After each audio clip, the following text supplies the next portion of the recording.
भाजपचे दिवंगत नेते गोपीनाथ मुंडे यांनी तीर्थक्षेत्र भगवानगड येथे सुरू केलेल्या दसरा मेळाव्याची परंपरा पंकजा मुंडे यांनी आज देखील अखंडितपणे सुरू ठेवली आहे. 20व्या शतकातील थोर संत असलेल्या भगवान बाबांचे भक्त आणि 18 पगड जातीतील मुंडे समर्थक या ठिकाणी दरवर्षी दसऱ्याला एकत्र येतात. पंकजा मुंडे देखील या माध्यमातून आपली ताकद दाखवून देण्याचा प्रयत्न करतात. तसेच महाराष्ट्राच्या राजकारणात देखील भगवानगड आणि भगवान बाबांचं महत्त्व खूप मोठ्या प्रमाणात असल्याचं आपण मागच्या काही वर्षांपासून बघतोय. पण भक्तीचं आणि शक्तीचं प्रतीक असणारे भगवान बाबा नेमके कोण होते? मुंडे घराण्यासाठी महत्त्वाच्या असलेल्या भगवानगडाची निर्मिती कशी झाली? जाणून घेऊयात या व्हिडिओच्या माध्यमातून. नमस्कार, मी नम्रता आणि तुम्ही पाहताय बोल व्हिडिओ. संत भगवान बाबा हे 20व्या शतकात बीड जिल्ह्यात होऊन गेलेले एक मोठे संत आहेत. आयुष्यभर त्यांनी अंधश्रद्धा, जातीयता, व्यसनं आणि अज्ञानाच्या विरोधात लढा दिला. समाजाला जागा करून विकासाच्या प्रवाहात आणलं. पण तरीही बाबांच्या व्यक्तिमत्वाला आज अनेक चमत्कार चिकटून बसलेले आहेत. परिणामी भगवान बाबा हे एक गूढ व्यक्तिमत्व बनलेत. संत भगवान बाबा यांचा जन्म 19 जुलै 1996 रोजी बीड जिल्ह्यातल्या पाटोदा तालुक्यातील सावरगाव घाट या गावी झाला. जन्मानंतर बाबांचं नाव आबाजी हे ठेवण्यात आलं, तर सानप हे त्यांचं आडनाव होतं. बाबा जातीने वंजारी असले तरी घर मात्र कुंभाऊ शेतकऱ्यांचं होतं. बाबा लहानपणापासून शाळेबरोबर गुरं राखण्याचं काम करत होते. घरी वारीची परंपरा होती, त्यामुळे ते वयाच्या 6व्या वर्षापासून वारीला जात आणि तिथूनच त्यांना अध्यात्माची गोडी लागली. पुढे वय वाढत गेलं तसं त्यांची पंढरपूरची वारी नियमित होत गेली. बीड जिल्ह्यात तेव्हा नारायणगड हे मोठं आध्यात्मिक केंद्र होतं. या गडाचे महंत माणिक बाबा यांच्याशी भगवान बाबांची ओळख झाली आणि पुढे भगवान बाबांनी माणिक बाबांकडून दीक्षा घेतली. माणिक बाबांनी भगवान बाबांना शिकवण्यासाठी पुढे आळंदीला पाठवलं. आळंदीतच भगवान बाबांनी अध्यात्म आणि धर्माचं शिक्षण घेऊन संन्यास स्वीकारला. आळंदीतलं आपलं शिक्षण संपवून भगवान बाबा परत आले आणि कीर्तनाच्या माध्यमातून गावोगावी फिरून बाबा समाज जागृती करू लागले. समाज जागृती करत असताना 1937 साली त्यांचे गुरु माणिक बाबांनी देह ठेवला.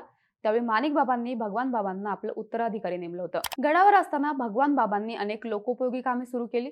पण गडावरील इतर भक्तांना भगवान बाबांची प्रसिद्धी बघवली नाही आणि त्यांनी भगवान बाबांवर लोभी असल्याचा आरोप करायला सुरुवात केली.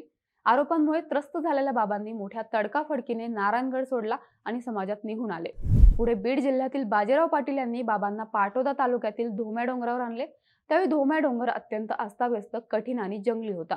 पण बाबांनी याच धोम्या डोंगराला आपली कर्मभूमी करायचं ठरवलं.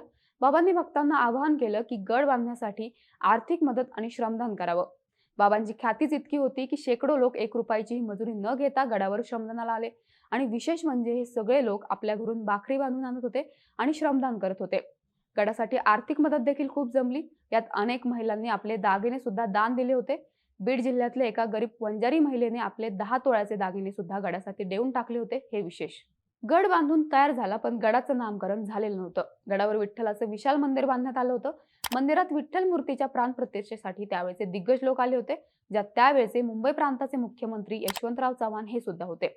यावेळी कुणाच्या ध्यानीमानी नसतानाही यशवंतराव चव्हाण यांनी आपल्या उत्स्फूर्त भाषणात घोषणा करून टाकली की आजपासून या डोंगराला धोम्या डोंगर म्हणायचं नाही, तर भगवान बाबांच्या वास्तव्याने पुनीत झालेल्या या डोंगराला यापुढे भगवानगड म्हणायचं. यशवंतराव चव्हाण बोलून गेले आणि तिथून पुढे या धोम्या डोंगराचा भगवानगड झाला. भगवानगडाची निर्मिती झाल्यानंतर भगवान बाबांनी धार्मिक कार्याला जोमाने सुरुवात केली. बाबांनी गावोगावी हरिनाम सप्ताह सुरू केले. देवाच्या नावाखाली गावागावात होणारी पशुहत्या थांबवली. जाती धर्मात होणारे तंटे बखेडे थांबवले आणि सर्वात महत्त्वाचं, भगवान बाबांनी लोकांना व्यसनापासून दूर नेलं. बाबांनी केलेलं हे व्यसनमुक्तीचं काम हे क्रांतिकारी म्हणून गणलं जाईल इतकं महत्त्वाचं होतं. त्यांची शैक्षणिक कार्यही महत्त्वाची होती. जातीय सलोखा टिकून राहावा यासाठी भगवान बाबांनी आयुष्यभर प्रयत्न केले. त्यांच्या हयातीतील एक चांगली गोष्ट ही प्रचलित आहे.